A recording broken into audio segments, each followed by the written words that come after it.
Look, I don't care what the two of you do, Twilight snapped at Gilda and Trixie. Just stay out of my way and don't make any trouble.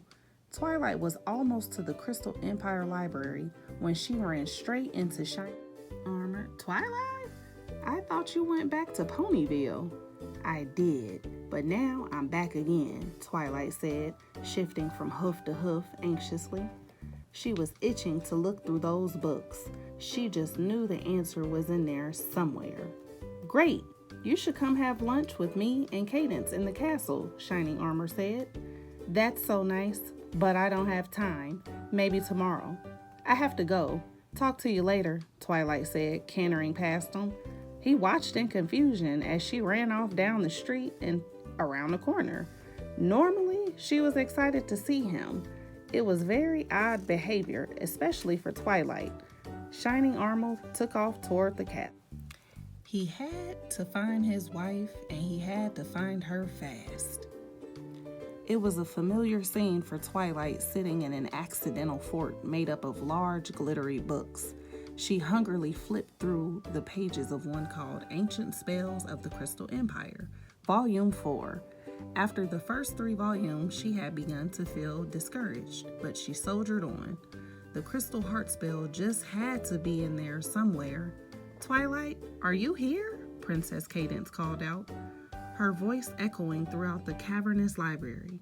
Shining Armor had come to her straight away after seeing his sister act so bizarrely. Something wasn't right, and he knew Cadance could help.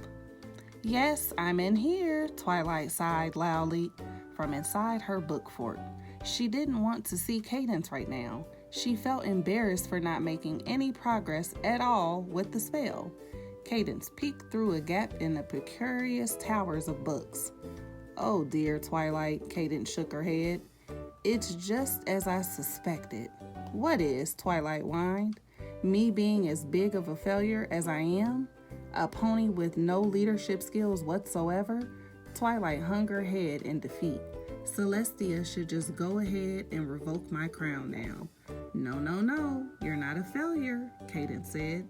She pointed her hoof at Twilight's neck. The cosmic spectrum wasn't shining at all anymore. Look, you've gotten so down on yourself and those around you that the necklace is magnifying your negative feelings. The young princess looked down at the gem stunned.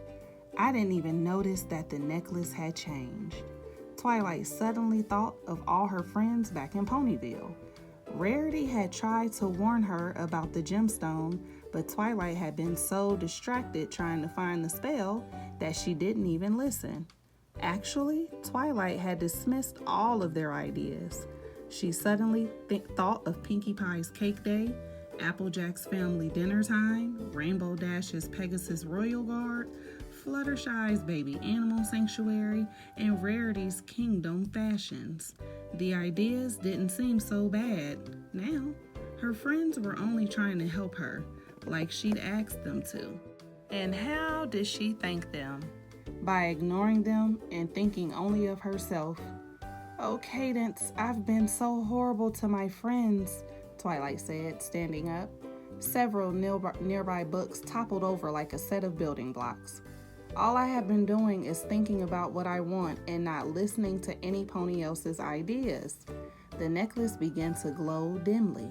I have to go find my friends right now and apologize. Princess Cadance grinned as she watched Twilight gallop out of the library.